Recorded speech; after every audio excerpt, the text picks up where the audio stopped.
Ladies and gentlemen, welcome to episode 12.5 of the Mousetrap Podcast. I am Carter Thweet, joined as always by my co-host Isaac Hardy. How's it going? And I have a serious message for you all to begin this podcast. If we could go to the next slide.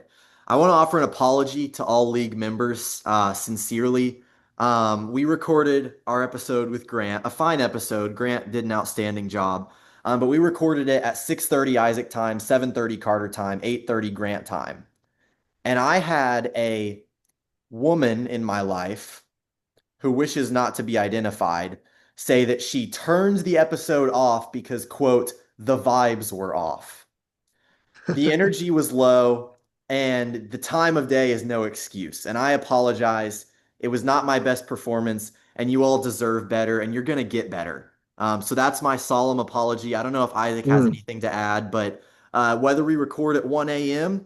or at 1 p.m., you're going to get the same product because that's what you deserve. yeah, I definitely felt like the energy was low, but Grant works nights. What you gonna do? Grant works nights. What you can do? Perfect picture for this would have been Tim Tebow after they lost one game. He said, "We're not going to lose another game." I don't know if you'd know that moment. They went on to win the national No. championship. I hope we win the national championship of niche fantasy football podcasts. Looking at today's agenda, we're going to start with trades. There are some massive trades today, all orchestrated by one man. We're going to start with that because that applies to everybody. Then we're going to go into who got chopped. Fickle Beast, we're moving up because we just think it makes sense. So we're moving that up in the show. And then the waiver wire, aka the Isaac wire, and then our chop prediction. Isaac, anything before we jump in? No, I'm really excited to talk about the trades and definitely that waiver wire. Definitely that waiver wire. All right, well, let's get right into it. Looking at our trades here, you made one of them. Um, this is massive. How do you even want to navigate talking about this? I mean, these are some blockbusters. And yeah, I'd like to just give some context for it because I imagine for some people they looked at their phone and all of a sudden TJ has gone from maybe he's not the guy you want to face in the first round to tanking. So last night, actually, TJ contacted Nixon and me about this crazy three-team trade he put together where he was shipping out Gibbs and Puka and Jordan Love and ending up with 5 first-round picks, Jaden Daniels, Matthew Golden, um, I think some other stuff. And both Nixon and I were just kind of like, this is too much going on. But I did put the idea in my mind, like he's actually interested in moving off of Gibbs and Puka. So this morning I reached out and just like kind of trying to feel the waters, see what we were cooking, and I ended up landing on this 2 firsts for Gibbs, which many are saying is a fleece. I'll try and be a little bit objective. These are going to be late firsts, and they aren't until 2027 and 2028. And Jameer Gibbs is only 23. Definitely the sort of cornerstone you'd want to build a rebuilding team around, even if you play them on your bench. So I definitely think I got the better here. I think this, if we were to redo our power rankings, I'm not sure if you could keep me out of first place now. So I'm curious, what were your thoughts on the Gibbs trade? Yeah, I mean, the Gibbs trade, when I first saw it, I didn't think it was that bad because, and this is probably me overvaluing first, but anytime I see two firsts for one guy, I'm like, okay, hypothetically, you could get two of that guy if you're lucky. Like, you never know.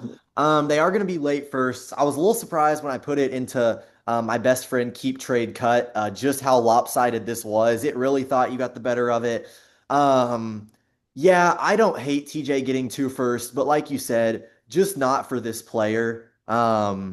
Gibbs is like just as beneficial. I could see if it was Saquon because he's older, but Gibbs is the kind of guy TJ needs. So I don't love it. I think he'll like to have those picks, but you're still a pretty young team, so I don't think they're going to be hugely beneficial for him. He needs to really hit one of these picks if he wants this to be a decent deal. Yeah. Um, we'll talk more about trade philosophy once you've done all of this, and I'll touch back on that. But then his next trade was for Puka. He sends out Puka to Charlie, which is interesting. We'll talk about Charlie in a second. He gets Garrett Wilson, 2 thirds, and 2 firsts. Now, Charlie, of course, we thought was on the tanking side of things. Now he grabs Puka. Puka is young, so he could certainly just hold him out for a year, but also on a historic record setting pace currently. So I'm just kind of intrigued. I haven't talked to Charlie about this, but do you think he's gonna kind of go for it this year? There's a lot of tanking teams. He is 1 in 5, but maybe he could claw his way out into that 8 or 7 slot. Or do you think he just saw value and he made a value move? These are future first, so he can still tank this year, then retool for 2027, 2028. What would be your prediction? Yeah, I mean, I kind of hope that this is not Charlie just seeing value and like, yeah, I'll make the trade because I think this is, and this might be controversial, and we will see in the future. I think this is the one trade TJ got the better of. I think we don't know where Garrett Wilson's going to end up, but he has still been pretty good in a really bad situation. Whereas Puka is in pretty much the ideal situation. Stafford peppering him with targets. I think.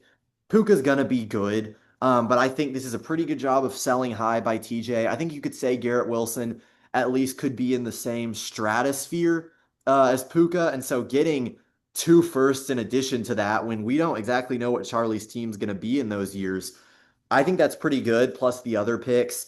So I hope that was a very long way of saying I hope this is a move by Charlie to contend this year. I hope this is not just a value move. Can't help but wonder if he's watching the pod because pretty sure we mentioned I said that I kind of like his team. I still think he could go for it. And so I hope this is a move by Charlie to contend. If it is, I think it's a pretty good one because Puka has been insane this year. But I like the value for TJ here. That's my personal opinion. Yeah, so I have maybe just a little worried about Puka's value in the future because Matthew Stafford is 37 and he had some health issues coming into the season. If he goes down and they're starting freaking whoever, Jimmy Garoppolo, I would say that drops Puka's value some or some rookie quarterback. So, not of course Puka is he's an elite wide receiver talent. I'm not saying anything other than that, but this is probably the highest his value will ever be. He's 24. He was just putting up insane numbers this year. So that's interesting. Just I'm curious about Charlie's philosophy. He does have Jonathan Taylor as well, who's also having a great season. So just as one of the top seeds, if Charlie did make a push and he ended up, as like the 8th or 7th seed, not a guy to win the face in the first round of the playoffs, just because who knows, Puka could go crazy, JT could go crazy. Um, my one big knock on this trade for TJ, because I agree, I don't hate the value he got back for Puka, was he had a chance to get his own 2026 first round pick back from Charlie in this trade, and he didn't do it. And that to me is just an egregious oversight. Like you're going to tank without your own first round pick, but you traded to the guy who has it and you could have gotten it back. That seems insane to me. Yeah. Maybe he's shorting Charlie's future, which I think is a poor decision. I think Charlie's only going to get better. But not getting your own first back is crazy because Charlie, if he does decide to just tank, he could end up with like the 103 and the 104 and Puka and JT next year, which could be insane. So I think, in a vacuum, two first, 2/3 Garrett Wilson for Puka, great. But in this particular situation, not getting your own first back, I think is really poor on TJ's part. Yeah, and I know we're spending too long in this trade. Last 30-second word. I totally agree. Until Charlie proves me wrong, until he makes some really shrewd deals, I've seen Charlie, in my opinion, get fleeced a good bit. I don't think he's the kind of guy who's going to charge a premium for your own pick. I think it would have been doable for TJ, and I also wish he would have done that. But again, my last word is I still like the value here. And then he trades with Tucker, sending off Garrett Wilson, 25-year-old wide receiver, for a first and a second. That first and second are both for this year, but that is my first, not Tucker's first. So likely to be something in the 110 to 112 range. So he's definitely going to bring in a player, which is nice. You always want to, don't want to wait a year for all these picks to come to fruition. But with it being mine, he's not really going to get his cornerstone piece in this year's draft, which is unfortunate. But the overall haul for Puka is 3 firsts, a second, and 2/3, which I don't think is horrible value. Again, in a vacuum, I actually kind of like that. If you're going to trade him, I think that's a lot of picks to get back. But not getting your own, and these all likely being mid to late firsts, I think does hurt a little bit. We'll kind of see what happens there. But I guess do you have anything else to say on that? I just want to talk about trade philosophy in general here. But if there's anything else you want to say on the Garrett Well, Wilson I'm trade. just really intrigued by the Jag. He told people he was tanking. He lost the last 2 weeks and didn't even score 100 points, and now he's getting Garrett Wilson. So I don't really know what to make of that because this is still not a contending team. Marvin Harrison is not very good and concussed. RJ Harvey is not very good. Kenneth Walker has not been very good. So I think Tucker's team is a long way from contention with Malik out. So maybe he just sees value here. I do think this is good value for Tucker. I don't think he had to give up a ton, especially with that being your first. But I'm just very intrigued by this trade for the Jag. I have half a mind to bring him on the podcast and ask him about it. Yeah, that's a good point. My thought would just be he doesn't see himself as like a tanker so much as a reloader. Like just get a good pick this year and run it back next year when Neighbors is healthy. And so Garrett Wilson, of course, is still going to be a really valuable player next year. And it's a late first, in a draft that looks to be maybe a little top heavy. So um, I think maybe that was his philosophy. It was just okay, sure, I lose out on rookie, but next year I'm going to be back ready to go with Neighbors back. But I just want to talk here a little bit about trade philosophy. So one thing, a part of the reason I reached out to TJ was I remembered how he tore down his team in our basketball league, which was in the course of like 45 minutes while I was on the road, and that just seemed insane to me. That's something I've just seen a lot in this league. Like I of course had my gripes with the Lamar Jackson trade, not necessarily because of what he got back in return, but just the fact that that happened in like 2 hours and you're trading one of the best fantasy assets. And, like Drake saying that this is a crazy trade, Charlie saying these are crazy trades. Not saying that they're right or anything. It just seems when you're trading these top value guys where it's like people would actually really pay a price for them, it's just the thought is they're not even available. It seems imprudent to not do your due diligence, right? To say, hey guys, Isaac just offered me two firsts for Jameer Gibbs. I'm going to accept the best trade I get by the end of the day. Who wants to beat it? And then certainly someone beat it. And because like I definitely would have slid in more. I really like Gibbs. I would have given up some seconds, maybe a young player, something like that. That just seems, just in general, not just TJ, but the Lamar Jackson trade, different things. It just feels like there's opportunities to drive up price, and people aren't doing that. I'm just curious if you have any thoughts on that. No, I actually disagree. I think everyone should rashly trade me all their best players in 45 minutes. Um, but no, I mean, I agree. A lot of Nico Harrison type activities going on here. Not really much to add, but yeah, some bidding wars could break out. That'd be fun, and I think it'd be good for the people making the trade. So no arguments with you there. Sweet. Well, let's hop into Chuzz then. We've certainly discussed trades for a while. Yes. So we lost a dear brother in Christ, a gooner, a Rizzler, a guy who has like six or seven different skills. Um, this one hurt. This one hurt. Yeah, I was devastated to see this. He was not to get ahead of my poem, but he was no disrespect to you other guys, probably the best podcast guest we've ever had. Actually, I would say Mm. indisputably. No one else came in with an intro song.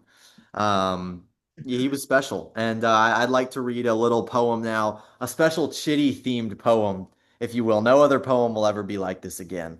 Let's read. 6'7", I just bit right on the highway. Saw my brother Chitty laying in the driveway. A Meki Ibuki got that boy with the blicky.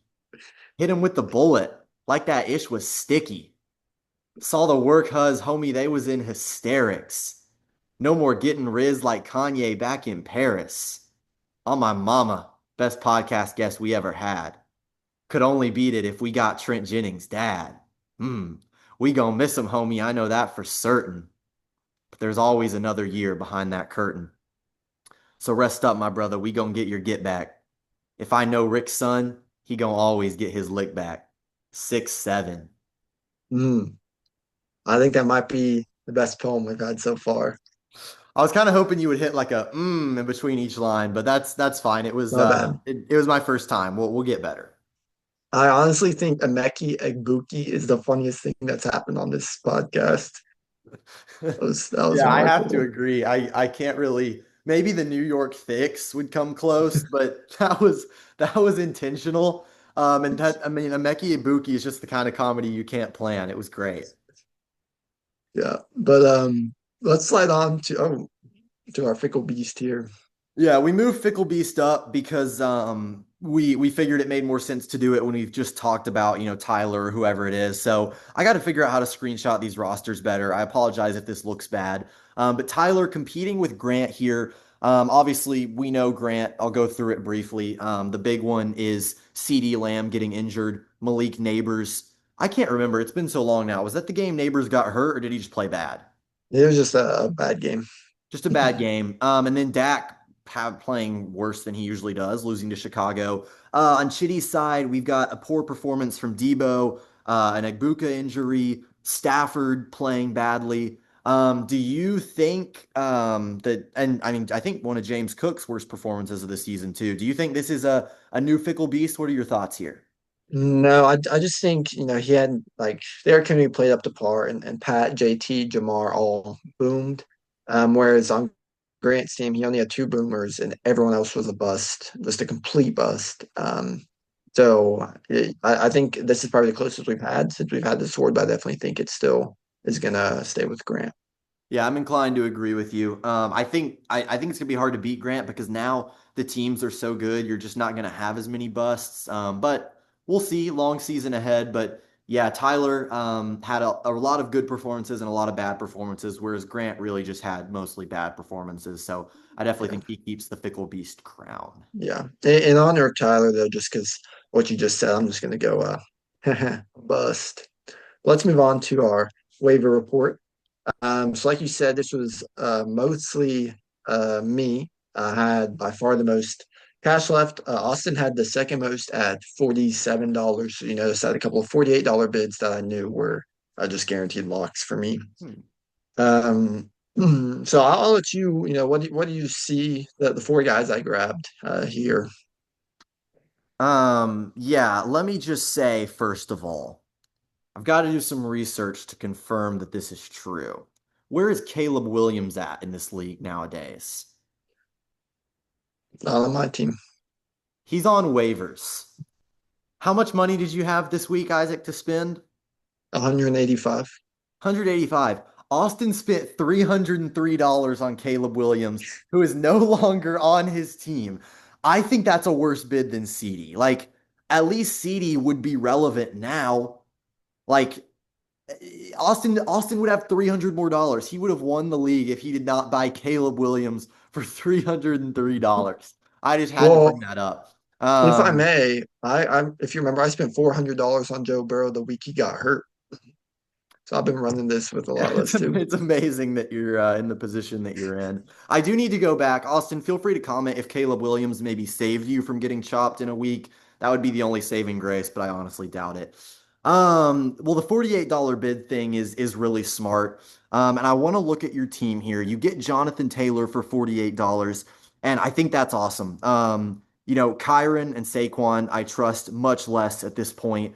Pairing JT with McCaffrey, your first four is really just insane. You're Jonathan Taylor, McCaffrey, Jamar Chase, CeeDee Lamb. I think $48 is absolutely a fair bid considering Jonathan Taylor went for $500 earlier in the season. I think 48 is really good. Jamar, I feel the same way. I'm a little scared about the addition just because he's had some inconsistent games. He has the inconsistent quarterback play, but for $48, you pretty much have to add him. Mhm. Um, I guess you feel better. The projection's certainly higher. I guess you feel better about Patrick Mahomes than Jordan Love. You're starting Drake May. Where do you settle with your three quarterbacks? Um, Patrick Mahomes is currently the number one player in fantasy football. So yeah, I'd say you feel better about him than Jordan A Love. little bit better, and he's getting Rasheed Rice back. That to me for 11 is the steal. I think the other two are good value, but I think Patrick Mahomes for 11 is a steal. Yeah, man, I didn't realize how good Mahomes had been just because I think, early in the year they were losing and people were like, oh, what happened to this offense? But fantasy wise, he has been outstanding. And then Rasheed Rice for 11, it's a fun dart throw.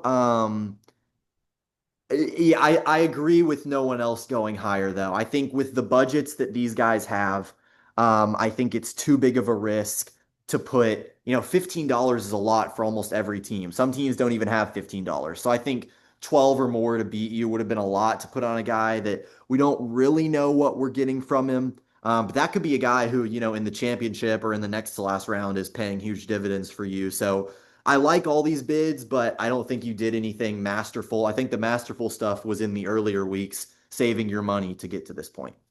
Hmm. And then we just had a couple others. These are all no contest bids. Um, a couple of them late. The Brees Hall, Jared Goff were after waivers had cleared. Just guys on the who were just available. I don't think either of those are league changing. I don't hate them. Yeah, I think is Brees Hall even yeah, he's on the roster. It's debatable if Drake is so stacked at running back, it's debatable if he would start over Jameer, A-Chain, Robinson. Okay, I gotta say it. How do you say Devon's last name? Every time I say it, I think I'm wrong. I think it's A-Chain. A-Chain. Okay. Well, Drake has him. He has Gibbs, he has Bijan, he has Javonte Williams. So Brees, like, it gives Drake a fun thing to think about with who he's gonna start. $5 on Dowdle. I don't know. Also, when does Bucky come back? Is this premature to drop him at this stage? I believe he's out for like a few weeks. Okay. I don't think he'll be back this week or next. Maybe a championship play, but maybe not even that. That's fair then. If I were Austin, I think putting in Dowdle for Quentin Johnston. I don't think Chubb is coming back, and even if he does, I think Dowdle's got one more good week in him. He's been so good. So I don't, hey, this is a $5 bid from Austin. Could be a good flex play. Um, Emeka Egbuki for $0, like maybe if Drake makes the championship. None of these Yeah. others really jump out at me here. Yeah, certainly. The one thing that's interesting before we get on to our predictions, though, is even though currently Austin's sitting in the chop zone, um, all these teams are stacked. Like it's full of guys that could easily go crazy. Like there's a world where Josh Jacobs scores 2 touchdowns and catches 5 passes and puts up 34 points and just backpacks Austin out of the chop zone. Like it's not like he's relying on some second tier. It's not like Jordan Mason's in there like it would have been in week one. This is like these are real dudes. So this certainly is where it becomes, I think, a lot more fickle, to use Scott's term. There's a lot more variable, even though maybe, my team is the highest projected. You might say that's the best players. All it takes is Joe Flacco not getting the ball to Jamar Chase and me getting 3 points there. And that's a huge hit. Or Drake May getting hurt in the first quarter and they just keep him out to be safe, and boom, it's like that's a huge hole in the team. So I think that's interesting. But to lead that into our chalk prediction, I am. Oh, you're going first, actually. I'm going You first. are. One other thing, I'm picking Tucker here. I'll talk about it. The only other thing on that last slide, Tucker picked up Jared Goff for free. Tucker is in a tough spot here because Lamar and Josh Allen are on bye. So he has to pick up a quarterback to pair with Jaden Daniels. He chooses Jared Goff. You could maybe go with Brock Purdy, who was limited at practice today. Looks like he might play. He's had 18 and 19 when he's played. Do you take the Justin Fields dart throw? Do you go Bo Nix, Aaron Rodgers? Tucker has his pick of like 10 different quarterbacks, and he's going to have to pick one of them. It's a massive decision. It looks like maybe he's chosen Jared Goff, but maybe he'll do something else later in the week. That's huge. He's going to have to pick a quarterback, and he's neck and neck with Austin to get chopped right now, according to these projections. Yeah, I do kind of like Jared Goff because they're playing the Buccaneers. It's a high-powered offense, likely to be a high-scoring game. I think that's probably his philosophy is just, if it's 37-31, Jared Goff probably threw 3 touchdowns, right? So um, I think that's the Last, logic there. last, last thing. We're spending too much time on Jared Goff. I know this team is apparently good now, but I don't think their defense is. Justin Fields plays Carolina. Just think about it, Tucker. Just think about it. I know he had negative passing yards last week. Just think about it. All right, chop prediction. So right now it's neck and neck. Both are in the 150 point something for Tucker and Austin. And then you and Drake are a little ahead. I really do think, obviously, chop fantasy football is fickle, but I feel it's a two-man race this week. And I'm going with Tucker. I think the receivers are better, but these running backs just scare me. I think Cam Scattaboo could really struggle at Denver. That is a tough assignment. And at some point, you feel like teams are going to be game planning to stop him. Genty just kind of worries me. Like playing Kansas City, pretty good defense. There's a chance they go down in this game, and he's not running the ball as much. And so when I look at those two guys versus Austin with Josh Jacobs against Arizona, I like that matchup. If Rashad White is, playing and the guy, he's averaged 20 the past 2 weeks. We're not sure about Puka, but Justin Jefferson's there. I think Austin needs to take Quentin Johnston out of his flex, but I like those running backs. I foresee some poor performances from Tucker's running backs, and obviously I could be wrong. But give me Tucker to get chopped this week. Mm. I went with Austin. He is in the chop zone, but like you said, it's kind of neck and neck between them. And this is all just based on I think they're gonna hold Puka out for this week. They're on bye next week.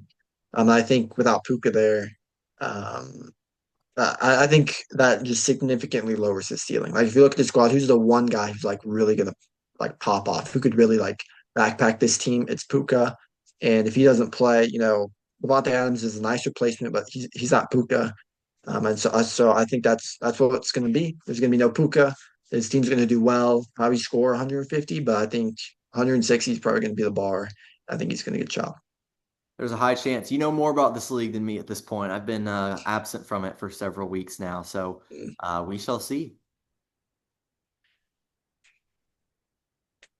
Thank you all so much for watching. If you're listening, somebody took a little while to go to the farewell slide, but I'm not going to say who. Thank you all Mm. so much for watching. We appreciate it as always. Hope this is a real turning point for the Mousetrap podcast. Isaac, anything you want to say to our incredible viewers before we say adios? Um,